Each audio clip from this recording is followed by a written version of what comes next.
Assalamualaikum dan salam sejahtera kepada penonton yang sedang beristirahat bersama keluarga tersayang.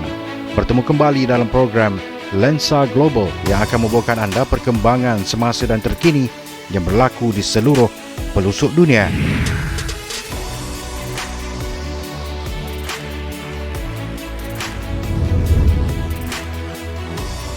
Angka kematian dalam gempa bumi berukuran 5.6 pada skala Richter di daerah Cianjur, Jawa Barat Isnin lepas meningkat kepada 271 dengan 40 orang masih hilang menurut seorang pegawai.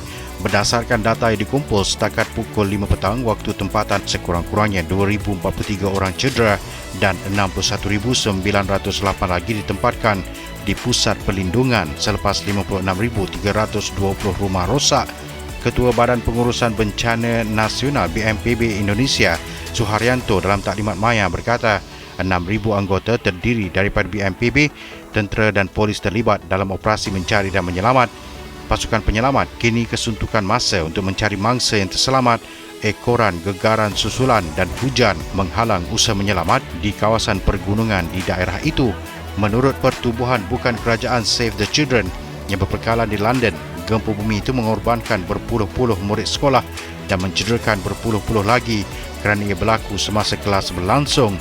Ketua pasukan responsnya di Cianjur, Fadli Usman, berkata gegaran itu memaksa kanak-kanak di 80 sekolah meninggalkan bilik darjah mereka sejurus selepas waktu makan tengah hari.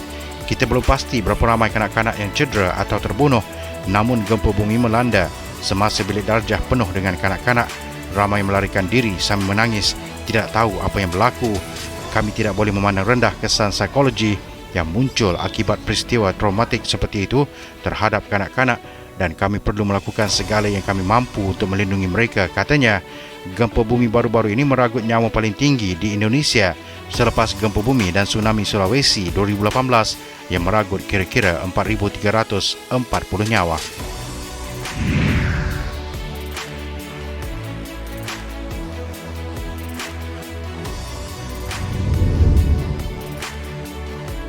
Kesemua 8 stadium yang akan digunakan untuk penganjuran Piala Dunia di Qatar memiliki sistem penghawa dingin penuh. Buat pertama kalinya, Piala Dunia akan diadakan pada musim sejuk disebabkan oleh cuaca panas di Timur Tengah. Ia pasti sukar membayangkan Piala Dunia dianjurkan pada musim panas seperti kebiasaan di Qatar, mengambil kira purata suhu sekitar 42 darjah Celsius yang direkodkan di negara tersebut. Disebabkan itulah Piala Dunia 2022 yang dilangsungkan pada November sehingga Disember ini menjadi antara penganjuran paling unik pernah diadakan. Walaupun Qatar merekodkan suhu sekitar 24 darjah Celsius pada November hingga Disember, tuan rumah bagaimanapun tetap mengambil langkah tersendiri untuk memastikan pemain dan penyokong sentiasa berada di dalam keadaan nyaman sepanjang kejohanan diadakan nanti. Ini kerana pihak penganjur telah memasang sistem penghawa dingin sepenuhnya di setiap stadium yang akan digunakan nanti. Menariknya, sistem penghawa dingin yang terletak di hadapan tempat duduk dan tepi padang ini menggunakan teknologi canggih, melibatkan penggunaan tenaga solar dan dibangunkan sendiri oleh Universiti Qatar. Individu yang menjadi tulang belakang sistem ini adalah Dr. Saud Abdul Aziz Abdul Ghani yang merupakan seorang profesor di Kolej Kejuruteraan di universiti tersebut. Kami bukan sahaja mahu memastikan udara sejuk, kami juga membersihkannya, jelas beliau dalam satu temu bual bersama FIFA.com. Sistem ini turut menapis udara bersih untuk penonton yang hadir menyaksikan perlawanan.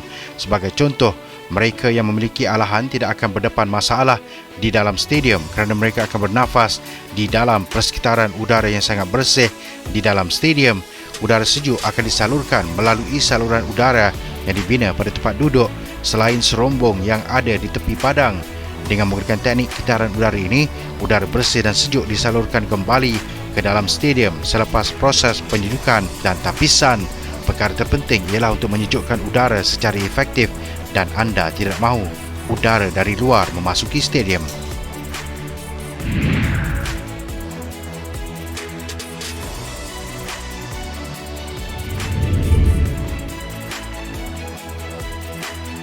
Sekurang-kurangnya seorang pegawai polis maut manakala 30 lagi termasuk orang awam cedera dalam insiden letupan bom kereta di pekarangan kuartus polis di Narathiwat, Selatan Thailand pada Selasa. Dalam insiden kira-kira 12.45 tengah hari waktu tempatan, satu letupan dilaporkan di pekarangan kuartus polis apabila sebutir bom buatan sendiri yang dipasang dalam sebuah truk pikap meletup. Setakat ini, Hospital Narathiwat Raja Nagarindra menyatakan sekurang-kurangnya 31 orang menerima rawatan di hospital, termasuk 3 yang cedera parah. Ketua Polis Daerah Narathiwat, Colonel Jeffrey Salaman Kul berkata, letupan itu turut mengakibatkan bangunan kuartus dan kenderaan polis serta orang awam mengalami kerosakan. Ia sebutir bom kereta. Siasatan awal berdasarkan rakaman sistem televisyen litar tertutup mendapati seorang lelaki memandu sebuah pikap ke tempat letak kereta di pekarangan kuartus polis sebelum beredar dari kawasan itu dengan menaiki sebuah motosikal. Bom buatan sendiri seberat lebih 50 kg dan dipasang pada tong gas dalam pikap itu kemudiannya diletupkan, katanya pada satu sidang media. Letupan itu menyebabkan bangunan dan kenderaan di tempat letak kereta berhampiran kuartus polis berkenaan terbakar dan mengalami kerosakan teruk. Polis sedang menjejaki suspek dan menyiasat motif serangan. Setakat ini tiada pihak mengaku bertanggungjawab atas serangan itu.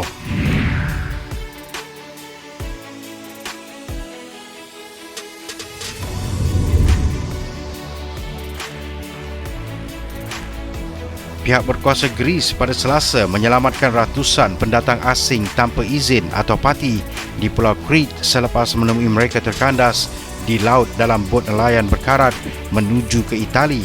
Parti yang sebahagian besarnya lelaki bersesak di atas dek kapal berkarat itu ketika ia ditarik ke pelabuhan Paleokora di selatan Crete sebelum memindahkan mereka ke tempat perlindungan. Pegawai pengawal pantai berkata terdapat antara 400 hingga 500 orang di atas kapal lama itu yang sedang menuju ke Itali. Warga negara mana dan dari mana ia berlayar masih belum disahkan, kata pegawai penyelamat. Operasi menyelamat membabitkan pengawal pantai, kapal komersial dan nelayan itu berlaku ketika angin kencang selepas isyarat kecemasan dihantar dari kapal. Menteri Migrasi Greece Notis Mitarachi menerusi ciapan Twitter menggesa Suruhanjaya Eropah atau EC untuk menyediakan bantuan segera.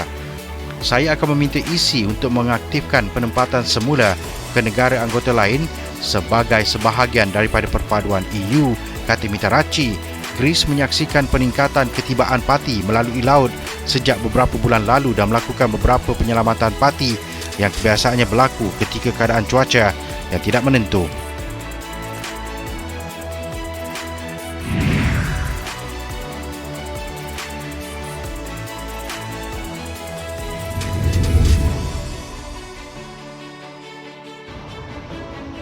Ketua Petugas Shift Malam Pasaraya Walmart di Virginia melepaskan tembakan rambang dan membunuh 6 rakan sekerja dalam sebuah bilik ketika berkumpul untuk taklimat harian pada Selasa. Menurut polis, suspek yang dikenali sebagai Andre Bing, 31 tahun, yang sudah bekerja di pasaraya itu sejak 2010, membunuh diri selepas melakukan serangan itu. Ketika ini punca kejadian masih disiasat dan polis tidak mengesan suspek lain yang terlibat dalam insiden tembakan berprofil tinggi kedua yang berlaku di negara itu. Suspek dikatakan melakukan serangan tersebut menggunakan sepucuk pistol dan polis berkata 6 lagi cedera dalam serangan itu. Seorang pekerja melihat mangsa yang ditembak rebah satu persatu ketika penyerang melepaskan tembakan secara rambang dan suspek juga dikatakan langsung tidak bercakap. Dia hanya melepaskan tembakan tanpa ada sasaran di seluruh bilik itu. Tidak ada sasaran. Dia tidak berkata apa-apa dan tidak memandang kepada sesiapa pun secara khusus. Semuanya berlaku begitu pantas. Saya bernasib baik dan saya lihat rakan saya yang lain rebah selepas terkena tembakan. Sungguh mengerikan, kata seorang pekerja Walmart, Brianna Tyler. Polis berkata kejadian berlaku selepas jam 10 malam ketika pembeli sedang membeli belah menjelang hari cuti kesyukuran. Polis juga percaya terdapat kira-kira 50 kaki tangan dan pengunjung berada di dalam pasaraya ketika insiden berkenaan. Sementara itu, Presiden Amerika Syarikat Joe Biden dalam ciapan di Twitter berkata dia dan isteri mengucapkan takziah kepada keluarga mangsa.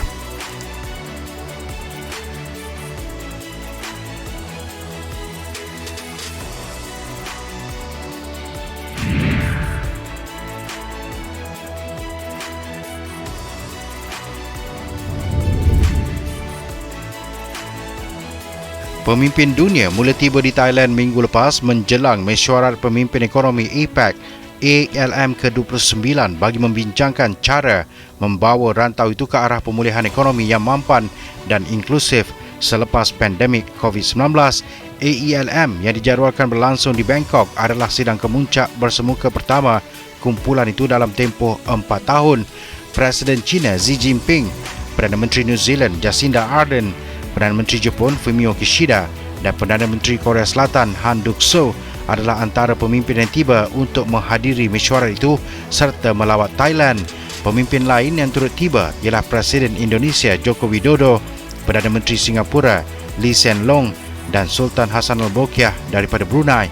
Malaysia diwakili oleh Wakil Khas Perdana Menteri iaitu Ketua Setiausaha Negara Tan Sri Muhammad Zulkifli yang juga tiba. Sidang kemuncak bertema terbuka, sambung, seimbang berlangsung di Pusat Konvensyen Nasional Ratu Sirikit di Bangkok. Terdahulu Perdana Menteri Thailand Prayut Chan-o-cha pada acara perniagaan prasidang kemuncak berkata keutamaan APEC akan dipandu oleh ekonomi Biocircular Green atau BCG yang diperkenalkan Thailand sebagai strategi pemulihan daripada COVID-19 serta pelan tindakan untuk pertumbuhan dalam jangka panjang yang lebih seimbang, mampan dan inklusif. Ekonomi BCG mensinergikan pendekatan biopekeliling dan ekonomi hijau, menggunakan teknologi dan inovasi baharu untuk mencipta nilai, meningkatkan kecekapan sumber dan menggalakkan kelestarian alam sekitar, katanya pada sidang kemuncak Ketua Pegawai Eksekutif APEC 2022. Pada penghujung AELM, pemimpin dijangka menyokong deklarasi pemimpin ekonomi APEC 2022 serta menerima pakai matlamat Bangkok mengenai Biocircular Green Economy yang akan melakar laluan rantau ini ke arah pertumbuhan yang mampan dan inklusif. Untuk itu sekian saja Lensa Global pada minggu ini. Pastikan anda terus bersama dengan kami pada minggu hadapan waktu yang sama hanya di Bernama TV. Untuk sebarang komen dan cadangan, anda emailkan ke alamat yang tertera di skrin TV anda.